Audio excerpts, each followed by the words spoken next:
వ్యవసాయ క్షేత్రం నుంచి లైవ్ దృశ్యాలు మరి కాసేపట్లో నందినగర్ కి పయనమవుతారు కేసీఆర్. ప్రస్తుతం కొంతమంది ముఖ్య నేతలు కూడా లోపల ఉన్నట్లుగా తెలుస్తోంది. ఈ నేపథ్యంలో భారీ ఎత్తున బీఆర్ఎస్ శ్రేణులు కార్యకర్తలు అక్కడికి చేరుకున్నారు. మనం చూస్తున్నాం లైవ్ దృశ్యాలు. అయితే నందినగర్ దగ్గర పరిస్థితి గురించి మనం వివరించడానికి మా ప్రతినిధి ప్రణీత అక్కడి నుంచి సిద్ధంగా ఉన్నారు. ప్రణీత, ఆల్రెడీ నందినగర్ కి కేటీఆర్ చేరుకున్న దృశ్యాలు మనం చూసాం. కొంతమంది ముఖ్య నేతలు కూడా వస్తూ ఉన్నారు. అక్కడ ఏర్పాట్లు ఏ విధంగా ఉన్నాయి అంటే ఒక 1/2 కిలోమీటర్ దూరం వరకు కూడా కార్యకర్తలు శ్రేణులు ఎవ్వరూ కూడా రాకుండా భారీ బందోబస్తు, బ్యారికేడ్స్ ఇవన్నీ కూడా మనకు కనిపిస్తున్నాయి. తాజా సిచ్యువేషన్ ఏంటి? సో కేసీఆర్ ఎగ్జాక్ట్లీ 12 o'clock లోపే ఇక్కడికి చేరుకోబోతున్నట్టుగా కూడా సమాచారం ఉంది. ఈ నేపథ్యంలో కేసీఆర్ వచ్చిన తర్వాత ఆయన వెనకాల చాలామంది కాన్వాయ్తో భారీ ర్యాలీతో ఇక్కడికి వచ్చేటువంటి అవకాశం ఉన్నటువంటి నేపథ్యంలో నందినగర్ కేసీఆర్ నివాసానికి సంబంధించినటువంటి రోడ్ ఇదే. సో ఆ రోడ్ అంతా కూడా పూర్తిగా పోలీసులు బ్యారికేడ్స్తో బ్లాక్ చేసినటువంటి దృశ్యాలు చూస్తున్నాం. సో కేసీఆర్ నివాసం వైపుకి వచ్చేటువంటి 2 రోడ్స్ని కూడా బ్యారికేడ్స్తో రెండు వైపులా కూడా బ్లాక్ చేశారు. అండ్ సేమ్ టైం ఇటు రైట్ సైడ్ మనం చూస్తే క్యాన్సర్ హాస్పిటల్కి సంబంధించినటువంటి లోపల నుండి ఈ రోడ్ రావాల్సి ఉంటుంది కాబట్టి ఈ వైపు నుండి కూడా పోలీసులు కంప్లీట్గా ఈ రోడ్ని సైతం బ్లాక్ చేశారు.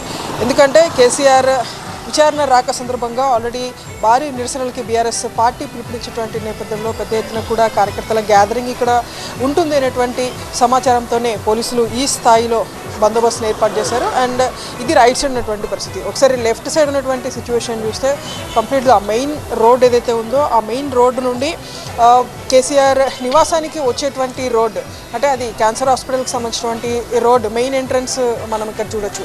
సో ఆ రోడ్ని కూడా కంప్లీట్గా పోలీసులు బ్యారికేడ్స్ ఏర్పాటు చేసి ఈ రోడ్ని కూడా కంప్లీట్గా క్లోజ్ చేసేసారు. ఈ విధంగా మొత్తం 4 సైడ్స్ని కూడా పోలీసులు తమ ఆధీనంలోకి తీసుకున్నారు. ఎటువంటి అవాంఛనీయ ఘటనలకి తావు లేకుండా ముందస్తు చర్యలో భాగంగా ఈ ఏర్పాట్లు చేసినట్టు తెలుస్తుంది. అండ్ కేసీఆర్ నివాసానికి సంబంధించినటువంటి మెయిన్ ఎంట్రన్స్ ఏదైతే మనకు అక్కడ సెకండ్ బ్యారికేడ్స్ కనిపిస్తున్నాయో సో అక్కడనే కేసీఆర్ నివాసం ఉంటుంది.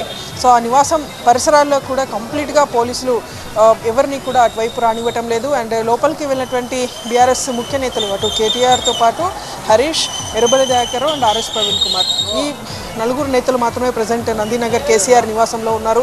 సో వాళ్ళతో పాటు వచ్చినటువంటి స్టాఫ్ని సైతం పోలీసులు బయటనే నిలువరించారు. వాళ్ళందరినీ కూడా లోపలికి వెళ్ళనివ్వకుండా బయట నుండి బయటకి పంపించేసినటువంటి సిచ్యువేషన్ ఉంది.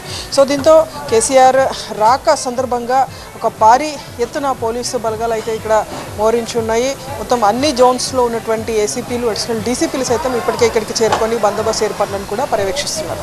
Right, thank you Praneetha.